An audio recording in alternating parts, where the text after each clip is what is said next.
Welcome to It Takes Two. I'm Blair. I'm Chris. And today we'll be talking about Love is Blind UK, Season 1, Episode 3. Listen here, I need y'all to subscribe, like, share, comment, all the above. Blair, you ready to walk us through this episode? Yes. Let's go. So Benaiah is talking to Nicole, and he is saying that he is questioning Sam's integrity. Mm-hmm. He thinks he's here for fame and not for love. Yeah. Well, Nicole is crying, and he tells her to go with her heart. What is your thoughts on that, Blair? I was happy that Benaiah told her something. I wish that she would have asked more questions about, like, well, what did he say? Yeah. Like, what do you mean? Mm-hmm. Like, she just didn't, like, have him expound any further. So I wish she would have gotten down to actually what made him feel that way. Yeah. I this is dirty macking at its finest. Benaiah is no better than Sam. And truth be told, they both are of the same coin, just different sides. Sam, he's weird. We all know Sam is weird, right? But Benaiah, he's in it for his own personal gain. This whole idea of I'm just a protector of Nicole and I'm doing this because I feel like I should protect her. I don't believe that. I believe that he is missing his opportunity to be on TV as well, to be part of the cast on Love is Blind. And I see him as an opportunist as well. But that's why I'm confused then. Like, why would he not tell Nicole that he was ready for marriage when she asked, if that's what he's really trying to do? Are you asking me why? Yeah. What's the question again? Like, why did Benaiah, like, he says that he messed up when he said, when she asked him the question, do you think you're ready, like, to propose or, to get married and things like that? And he says, I feel a connection, but I'm not quite there yet. So why wouldn't he just move forward and say, yeah, if he was just an opportunist? I feel like he's got a little bit more authenticity and just genuineness than Sam by the fact that he didn't just say, yeah, I'm ready. Maybe. And truth be told, you may have a point there, but I'm leaning towards the whole, first of all, if you ain't ready for marriage, don't be on this show. I don't know why you applied to be on this show. Number two, but not it just come off as if when it come to guys, it's like competitive to where it's like, I don't want to lose to you. I don't know. It's just something about Benaiah I don't trust. I already know I can't trust Sam. Yeah, that's a given. Yeah, that's already a given. But it's just how he came across, the timing of it. It just comes off as if he's being an opportunist as well. Okay. So Sam is worried that if their date goes well, then it's going to be done for him. Okay. Sam asks how Benaiah's date was when he comes back in, and Benaiah's just like, it was good. Okay. And I'm just like, yeah, you don't owe him nothing. Mm-hmm. Benaiah doesn't know if he made the right decision by telling Nicole. He doesn't know what the future holds, but he does want to spend it with her. Okay, sure. I hear you. Nicole says that Sam has been consistent and she is just very confused with this new information. Okay, I hear you, Nicole. Maria is really feeling Tom. So we get to Maria and Tom's date. He asks her what marriage would look like. She is fine with traditional roles. It's something that would make her really happy. He tells her that he doesn't want to stay at home wife. She does not mean that. She says that she'll continue to work, but when she has babies, when they're about 1 or 2 years old, like, she wants to be able to be home and spend time with them and not miss any of those small moments. And Tom was like, well, I wouldn't want to miss any of those moments either. And she's like, the dad could be home too. Like, like, she's just like, yeah, I mean, we both can figure out a way to be with the kids. Yeah. So they're getting deeper. She's getting more invested in the relationship. She's asking him about his other connections and kind of how they pair up to this one, and he does confirm that he has another connection. Okay. She shares that he is her number one, and she asks, well, what about me? He doesn't have a number one at this time. At this point, I thought she blew the date. Right? The minute that she went to traditional, and as a guy perspective, if I was to guess, the minute that she basically alluded to traditional, and that's when he's like, well, I don't want to stay a home wife, his mind automatically went to how much of the weight do I have to bear of the house? Okay. Financial. You get what I'm saying? And even when she said, no, I don't mean stay a home wife, but like, when the baby is born, when they 1 and 2, I do want to be home so I don't miss the moments. And when he said, I don't want to miss the moments either, it wasn't I can stay home too. I read it as, hey, I don't want to miss moments either, but we got work. That's how I read it as a guy, because the way that his body posture was, the way that I was reading his body language, it gave off as like, do I really want to invest in someone who really want to put the weight of the house on me for 2 years? That's how I read it. Did like I take it by your response. You ain't read it that way. No, that's a good perspective. Even just if I could expound on it, like maybe he could have also been thinking like, if I'm working all the time, then I'm going to be missing a lot. So, that's another thought. But no, I didn't think of it like that. I just thought he just didn't want to, like, I figured like he probably just wanted someone more of a partner, who is not so much like financially, but yes, of course, you going out to work. Yeah. But I think he was thinking more of a power couple ideal in his head is how I took it. But I like your theory too. Yeah. So it's the guys' lounge. Natasha is still on Tom's mind. Yeah. The guy is telling him that he just needs to focus on his core values and which lady aligns with that. Okay. So Bobby and Jasmine talk next. Oh no, Bobby and Jasmine have their meeting. They hug. He kisses her cheek. It looked like he went for her lips, but she like turned her head and he kissed her cheek. She tells him that he's cute, and then they eventually do end up kissing on the lips. Yeah. But at first glance, I was like, is she not into him? So he proposes again. He says that she's beautiful. She tells him he looks like home. She also says at one point during the meetup, like, I just kind of got to get used to like seeing you or your face or whatever. And I was just kind of like, what does that mean? Yeah. But he says you feel like home.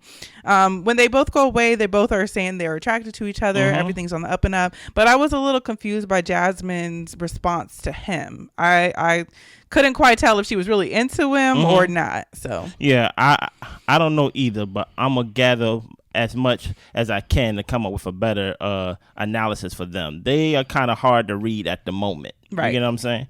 So we move on to Freddy and Catherine. Yeah. Now I can read you about Catherine right now. I can tell you about Catherine right now. And she decides to ask what he's wearing. They're both in pajamas. Nice. He tells her that he's nervous, like he has these butterflies. He's happy to have met her, and she is his number one. Yeah. She feels that she has hit the jackpot. He says he loves her, and she starts crying, and she says it back as well. Listen here, Freddy, I love the fact that you finally connected with somebody, but I do not trust Catherine. Yeah, I don't trust her either. In the least a bit. You get what I'm saying? I don't trust her. And many times than not, whenever I hear somebody say that they always have a habit of choosing bad guys, I always be like, well, you're the one choosing. You're the common denominator. Everybody can't be wrong. Everybody can't be slimy. You get what I'm saying? Maybe that's just what you like. You put yourself in those environments, as Ollie was telling us, hey, these type of girls be at this club and things like that. Well, if you're over here trying to fish over here in this type of pond that got basically people who really don't want to be serious with you, and you keep getting the same fish, go to a different pond. You get what I'm saying? So I don't trust her. Next, we have Ollie and Demi. Yeah. She asks, what would you say that we're connecting on? And he says, our vibes, our background. Nice. She wants to connect with him on a more emotional level, but she hasn't gotten to that point with him. And he asks her, why not? Yeah. So she shares that it is hard for her to conceive because she has endometriosis. Yeah. And it makes her feel like she's not enough. This is something that she struggles with, and it's something that has been an issue in previous relationships. He tells her that she is more than enough, and it doesn't change how he feels about her. And they both kind of share a hug through the glass. So what are your thoughts? I thought that was I thought it was important for her to share because, you know, if you guys are talking about marriage and the possibility of kids, then it should be on everybody's mind of kind of, if you know that there's something that might be a battle or a hurdle, that you guys are on the same page before jumping into that. So I was glad she shared it, and I was glad that he was very supportive of her. You know, he didn't judge her about it. It seemed like he was okay with it. So yeah, I don't know if he understands the full magnitude of what it may do to her and how it, you know, causes her to feel on a month-to-month basis, but it seems like he's willing to be there for her. Yeah, I do like them. I am team Ollie and Demi. Yeah. To a point. I'm like 80% there. I don't know how I feel about sharing illnesses at this point of the show. I don't know. I'm not saying that you should have your own Love is Blind illness version. I'm not saying that, but it is something too. I've built a bond with this person, right? Ollie has no other connections. I invested this much time, these many days and conversations with this person, and you kind of dropped that on me, right? I would say better before the proposal, right? Yeah, but I will also. That's why I'm like I'm very in the middle, because I'm like, I already feel invested with this person, and if someone, to our point a couple episodes ago, is really serious about having children, in a way, you don't want to come off as an a-hole and be like, well, I really want kids, bye. You get what I'm saying? Okay. But it's like, you made me build a bond with you and things like that. And maybe there's a difference between sharing that information with me in episode 1 compared to episode 3. But I do feel like if I build a bond with somebody and I actually do feel a connection, days in, and you are my number one connection, and you got me these birthday cards and you make me feel special, I do feel like dropping that on me, I do feel like the burden is on me to accept you and not to be an a-hole in that moment. I don't know. Okay. So we move on to Jasmine and Nicole having a conversation. Yeah. And Nicole is still pretty much in the middle. She doesn't know where she stands when it comes to Sam or Benaiah. And Jasmine tells her, Ben seems like he will make you feel more fulfilled. Okay. And Nicole is just like, well, Sam said like I was his girl like from the beginning and all this type of stuff. And Sam was like, he told me that too. So even Jasmine is trying to give Nicole like a little bit of clue of how Sam wasn't coming off as genuine to her. Yeah. So Nicole might be able to pick up on that to help her make a better decision. Jasmine did say that maybe he is telling the truth. She did give him a little bell for him to be out of hell. But at the same time, I do feel like Nicole should have heeded the warning just a little bit more. Yeah. Especially if you have Benaiah saying it and then you have somebody in your own lounge saying it. And someone who already met their person, is engaged, like they have no salt to put on your situation, you know? True. So next we have Tom and Natasha. Okay. He loves her laugh. He thinks that she is pure-hearted. He had a great day just due to her the last time that they had a date. She gives him these good warm feelings, and Nicole says likewise. So at this point they're still really pretty much on a high. Okay. So Maria and Tom have their date. He also loves how Maria makes him feel. Well, she's feeling nervous because she's attracted to him and is getting excited about thinking about their future. He talks about how he was dreaming about how she was on top of him and all of her curves and all this type of stuff. And he thinks that they would be very compatible physically. Stop right there. Listen, brother, you just horny. and this ain't the point of this whole experience. You know what I'm saying? I don't know what person or image you painted of me in your head, nasty man, but I don't even got curves. Okay, if I was her. So the whole idea that what he's doing, I think you got to watch out for, what's his name, Tom? Yeah. Watch out for Tom. Because even though Maria's on the other side and things like that, and he's talking to her, that I felt like showed a lack of depth. On his end, even though he tried to make it seem very sensual and not as horny as I know it is.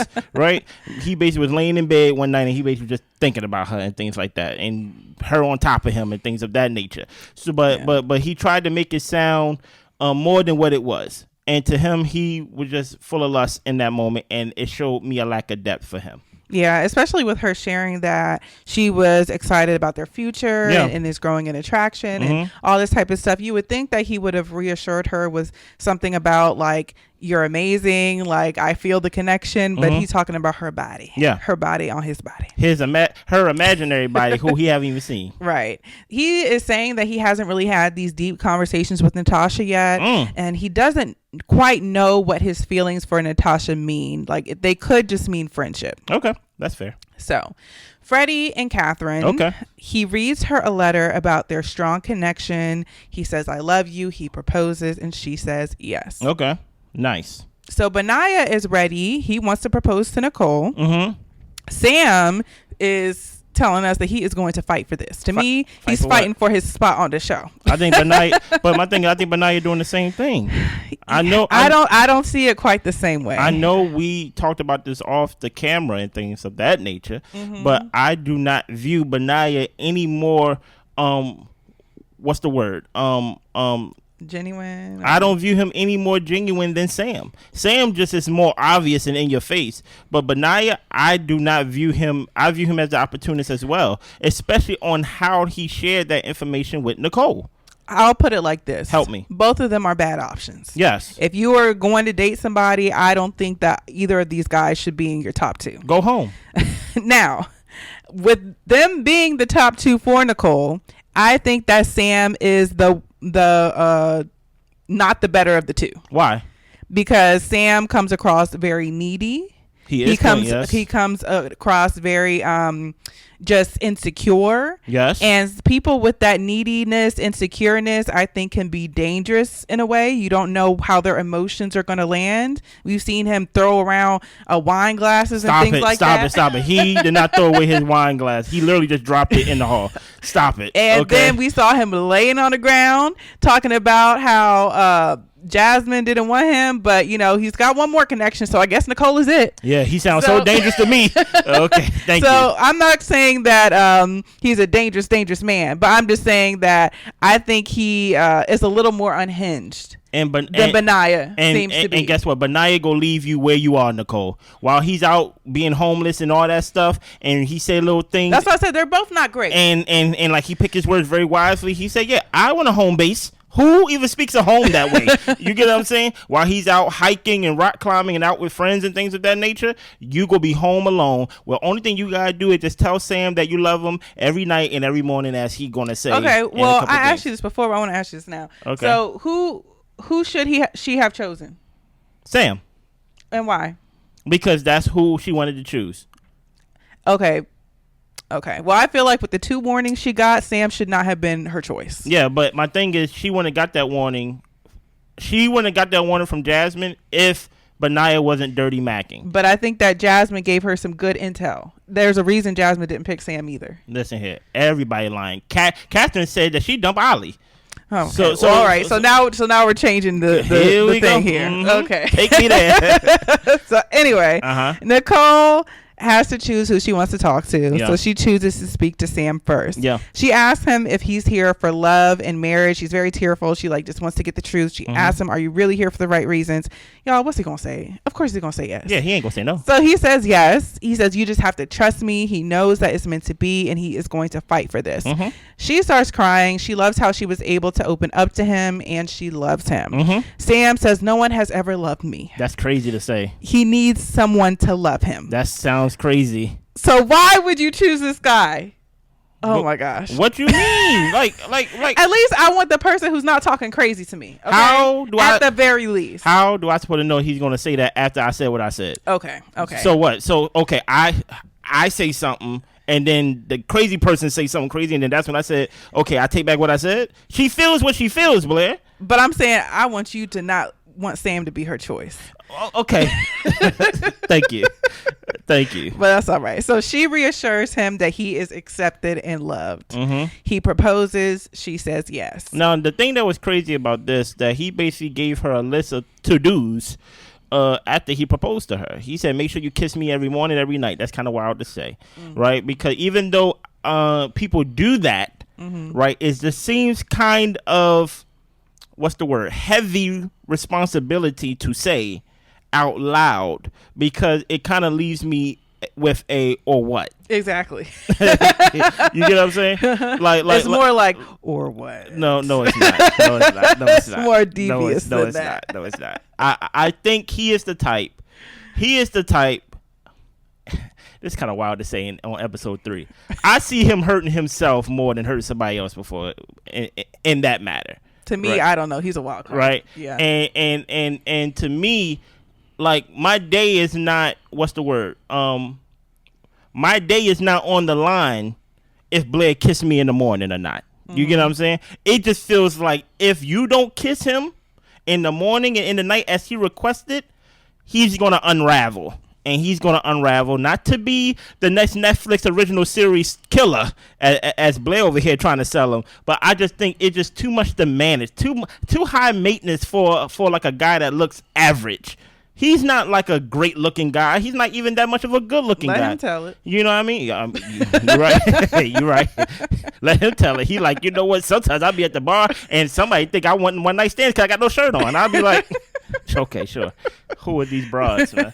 So Nicole goes in to talk to Benaiah. Yeah. He tells her that everything he did was out of love and she is part of his heart. Mm-hmm. He wants to make this commitment to her. She tells him that Sam has her heart. She tells him that she had to trust her gut, and they wish each other well in their story here. Now, why you want to make the commitment now? When, as Blair brought up the example about you making a commitment, you didn't want to make it then. So why now, Benaiah? You're not stable. And yes, Sam, we know him and things of that nature, but Benaiah, you gotta come in as a better option, not a lesser worse option. And like, I think that's the problem. Yeah. I think if you come in as a good option, but Sam was such a red flag. Like, Nicole should not have chose him. Like, it was like you okay, like, you please get off my chair.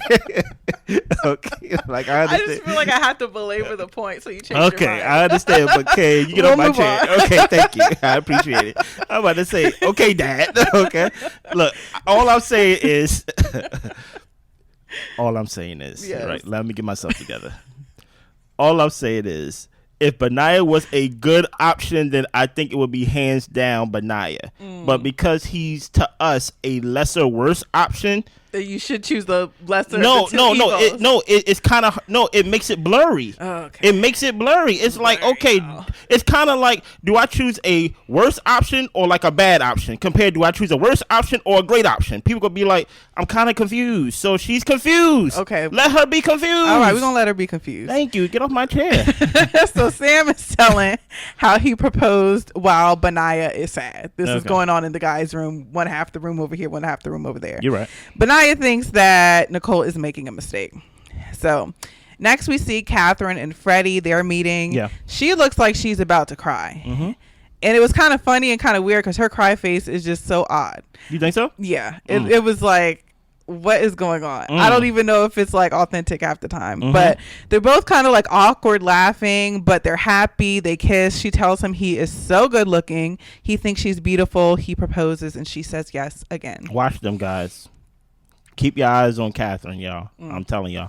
So Demi and Natasha.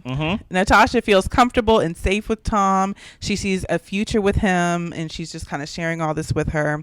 So Natasha and Tom have their date. Yeah. Natasha tells Tom that he is everything that she is looking for, and he tells her he needs to be honest with her. Oh, boy. And that's where we end. Listen here, I need you to subscribe, like, share, comment in the comments below. Please let us know what you think about the whole Nicole, Sam, and Benaiah situation. Yeah. I think it's easy to say that Sam is crazy, that Sam is all these things. But let me know what y'all think about Benaiah. If Benaiah was a safer option, I think it would be obvious. But he came in with the whole home base. I really don't have a house to live in. Everywhere I go, I know somebody. That sound like a traveling night worker. Okay. You get what I'm saying? like you know what I mean? So I think Benaiah didn't do a good job making himself the sure option. Okay. You get what I'm saying? But let us know what you think. And we'll be back with the next episode. I ain't gonna tell you when, but make sure you turn on that notification bell. I may drop 2 in one day. I may just drop this one. Who knows? All right. I'll see y'all then. Bye.